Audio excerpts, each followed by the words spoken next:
Hello everyone, this is Lincoln's Prime, and today we will be taking a look at the Transformers Back to the Future crossover Gigawatt figure. Now, before we look at the figure, we will be taking a look at the packaging. I absolutely love this packaging a lot. It's very G1-esque. You get the Gigawatt name at the bottom, that old school Hasbro logo. You get the illustration of Gigawatt right there on the front, and the crossover logo of Back to the Future 35 and Transformers 2020 right there.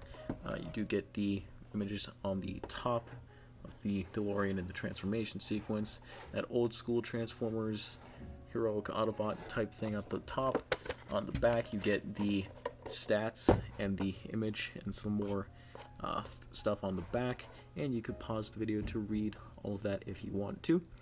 You do get, all the stats with like the strength and, all that kind of stuff, and, a bunch of other stuff that I don't necessarily care about, and you do get a lot of cool stuff on the back. So that is about it for the packaging right there. Now, just for a little bit more context, I picked this guy up recently, actually today, just a few hours ago, and I did pick this guy up from a local toy store that I go to here in Las Vegas. It is called Brad's Toys, and if any of my viewers do live here in Vegas, I highly recommend you guys check it out. But I was finally able to pick this guy up. It took me, I think, at least a year to try to find this figure, and now I finally have it, and I am super excited to check this guy out. But anyways, let's get into the review. So first we'll start off with a lot of the detail. This is a very nicely detailed figure. I absolutely love this. The plastic that it was molded in was a grayish metallic plastic, but it was painted over in some areas, mainly here on like the doors, and especially like right here, a lot of the detail you see here, and especially this front section right here where the headlights and the grill is, that looks really nice. That silver, that kind of gunmetal silver right there. On the back is where a lot of the really nice detail is. I'm going to take this off actually. There's a lot of really nice painted wiring detail back here. The back grill section is nicely painted, especially the back lights, and even the little license plate right there, which says out of time, which is pretty funny. Is that a... yeah, it's a California license plate too. Yeah, that's cool. But all the detail, like especially like the green paint for the wires and all that kind of stuff, the red, the blue, but everything, like there's nothing that was like mispainted here. Everything is nicely applied, and Hasbro really did do a great job with this figure. Now, this is where yeah, this is where it kind of breaks up everything. He has some visible head syndrome, so that's not the greatest, but there is some other detail back here in the legs, kind of underneath, and kind of adds just a little bit more on the bottom there. But the arms, those are the arms right there, and very visible head. I did try to see if you were able to turn the head around, and sadly you can't really do that. I mean, you could probably turn it to the side. That helps just a little bit, but not too much. You could still kind of see his eyes poking through there, but I'll just keep it turned around like that. But the tires nicely painted there, like the rims on the inside, the black strip there. Another cool thing, when this figure was first announced, the windshield was actually fully clear. Well, it still is clear, but it was a clear. And if you see closely on the inside, you see all that detail there. That was so visible, and so many people hated it, and I did too. I was like, oh, that looks terrible. So what they did was they tinted the windows to kind of better hide that. So, I mean, it's still there. You can still see it, but it's not bad. It's not as bad as it was before, and that looks way better. But yes, that's a good little thing that they were able to fix before the official release. Yet another cool thing is you can see the flux capacitor on the inside, and some other details down there, which I believe you can flip around, but you'd have to kind of like untransform it. But just the amount of detail on this particular figure is absolutely outstanding. The other cool thing you do get is this right here. This is basically what attaches to, like, I think the power line. I haven't seen Back to the Future in years, and I gotta rewatch it. But this just goes onto the back like so. It just kind of plugs on, and that looks pretty cool. So yeah, that's about it for all the really cool detail on that. Now for the gimmicks, one cool thing that we do get is actually something that did carry out from the previous figure that this is actually based off. But the doors do open from the sides like that, and that is sick.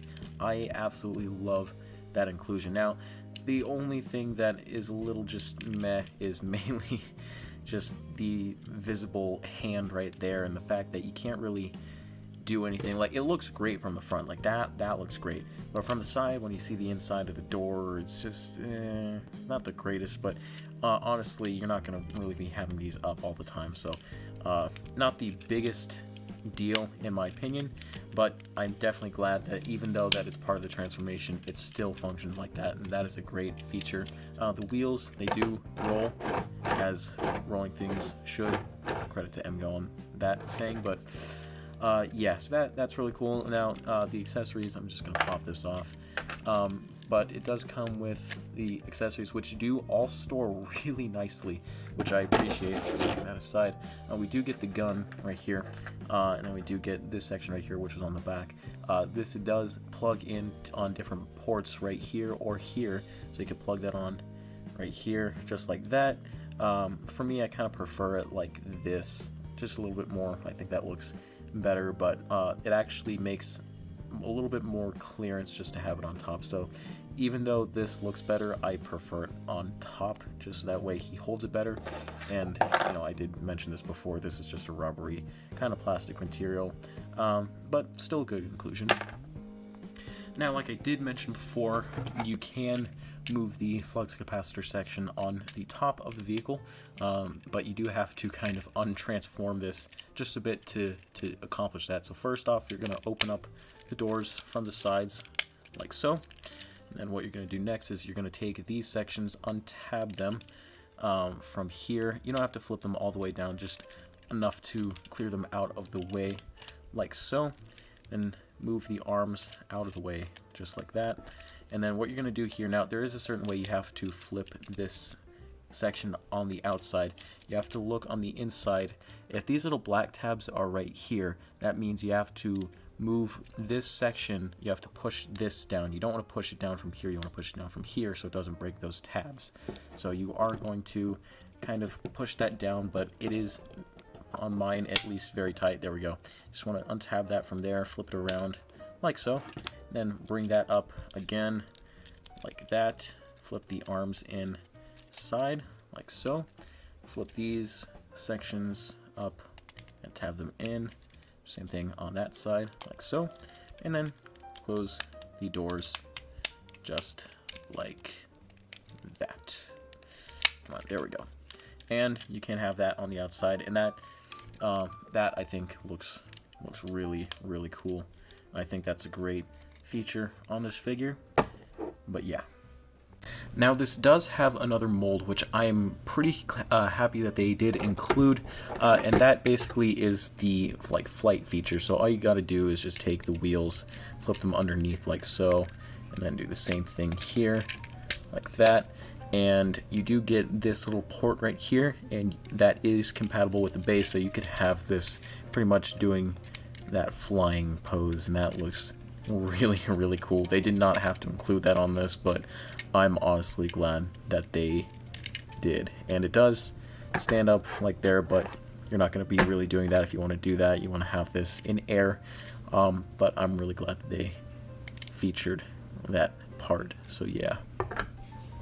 And now for comparison, here we have Gigawatt next to his mold counterpart, the Siege Sideswipe, and these two, this figure is based off of this one right here.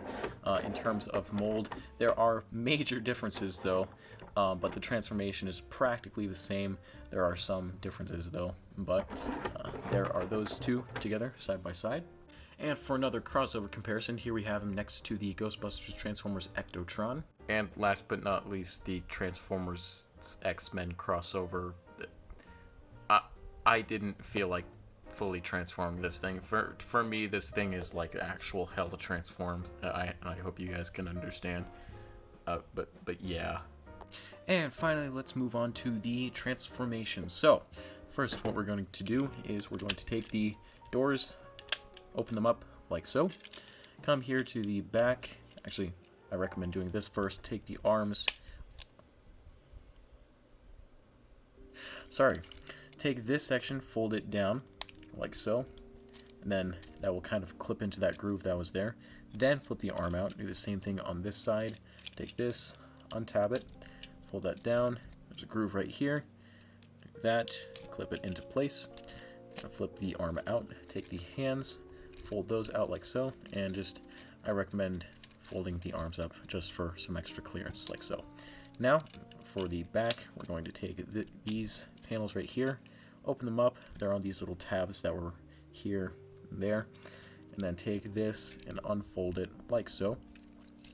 The next, what you're going to do is these little black sections that are on the back, you're going to push these down, and they're going to push down the feet like so, and then do the same thing on the other side. And it kind of just looks like that, like so. And close them up again like that, and untab the legs just like that. So there we have the legs all done. Rotate the waist around, and then finally take this section, well, not finally just yet, but take this, oh, hold on, fold in the tires like so, and then fold them in again like that. So that way everything will be more in place like that.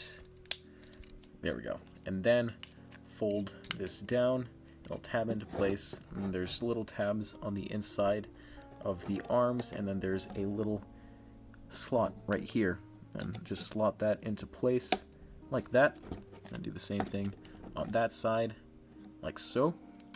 And there we have the Transformers Back to the Future crossover Gigawatt in his robot mode. Now, I just gotta say, the detail in robot mode on this figure does not compare to the detail in vehicle mode, but it still looks outstanding. All the detail that you see is stuff that we just saw in vehicle mode. I mean, like, you know, we see everything on the back here that was there. But when it comes to the legs, I mean, the front, not the best. Could have used a little bit more detail in my opinion, but still looks pretty cool with all that molded detail there, so that looks pretty nice. There's a lot of reused parts on this figure from the Sideswipe figure, mainly on the arms and on the thighs, but that's, you know, that's not too bad.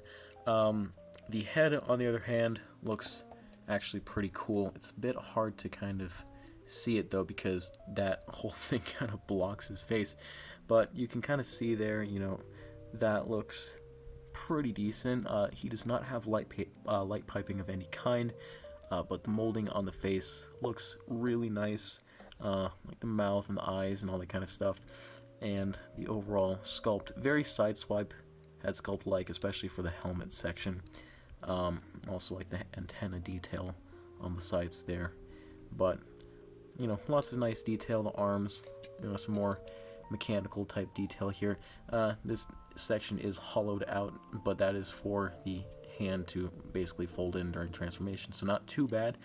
The legs though don't have much of an excuse on that part, because the little sections in here are hollowed out, but they did make up for it with some piston detail that's kind of hiding in there. It's a little hard to see. But overall, you know, figure-wise, like aesthetically, this looks really nice in my opinion. Now, when it comes to articulation, it is pretty much the same as the Sideswipe figure, either if you own it or if you've seen reviews for it. So, you know, starting with the head is on a ball joint, but it can't really do much. You can't really look up and down with it that much, but you can turn it side to side. I don't recommend doing it all the way. It might scratch up some of the paint because this section might stop it, but works decently well. The arms are on these hinges, so it can move up about that much and down about that much, all the way around like that. You do have to kind of fold it out because it'll run into the door. but they can go all the way around, and then there is a swivel at the bicep right here, which can go all the way around like so. There is a 90-degree elbow bend right here, and the hands don't do anything but go in and out, but that's just for part of the transformation.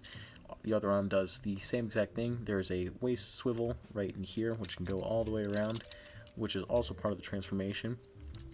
The legs can kick forward about that much and back about that much, so around the same. They can also go out about this far, so you could do the full splits.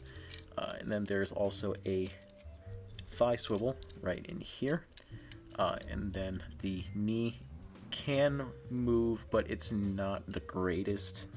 And even if you tried to do it, it would just pop that black piece that was from the back forward and kick that in. So I don't recommend doing that or anything. But still works relatively well. And then last but not least, the foot has a really good pivot. So that works really, really nicely right there. So articulation is pretty standard for a deluxe class size figure, but you can still get some pretty good poses out of him, and he will look great in pretty much any that you do. Now when it comes to the accessories, these do attach onto the figure. Basically the gun, you can just port into the hand like so. Kind of takes a little bit force, there we go, like that. And then in the pictures it says that this section right here just pops onto the arm like so, which I think is an interesting place to put that, but I can't really picture any other places that you can that would make sense. So all you really get are these ports here, here, and here, and here. Oh wait, no, you do get some ports on the inside doors, but I mean, you could probably just store it there, but that would be, that's a little hard to get into. Yeah, probably just keeping it on the arm on the side there would be your best option. But with the accessories, he does look a little bit more presentable. So I do really like how all of this looks. Looks really nice in my opinion. Now for a robot mode comparison, here we have Gigawatt next to his mold companion yet again, the Siege Sideswipe, and you can see a lot more of the similarities in robot mode between these two, mainly with the legs and the arms, because the arms are pretty much the same except for like the shoulders, but the like bicep areas and the forearm areas and the hands, those are all pretty much the same, and then like some of the detail on the legs as well, but mainly on the bottom, like the shins. The shins molding is different, but a lot of similarities between these two, especially in the head as well. But yeah, so there's a comparison between those two. And for another crossovers comparison, here we have him next to Ectotron, and oddly enough, even though these are from different franchises, they kind of fit well together in my opinion. But these do look pretty nice together in my opinion. And finally, the Ultimate Expanse figure, which I yet again do not feel like transforming, but I think you guys get the general idea. Now for my final comments on this guy. I absolutely highly recommend this to anyone who loves Transformers or Back to the Future, or even both. A lot of the detail is outstanding. On my copy at least, there's no problems with paint or anything like that, and I would probably think that there wouldn't be many problems on other copies, which I hope would not be the case for some of you guys. But I did pick this guy up for around like 35 bucks, which is not too bad considering for what this is basically. So that is, in my opinion, a reasonable price. But I, like I said before, would highly recommend picking this up if you can find it. But anyways guys, that is about it for this review. I hope you guys enjoyed. Please like, comment, and subscribe, and this is Lincoln's Prime signing off. Peace.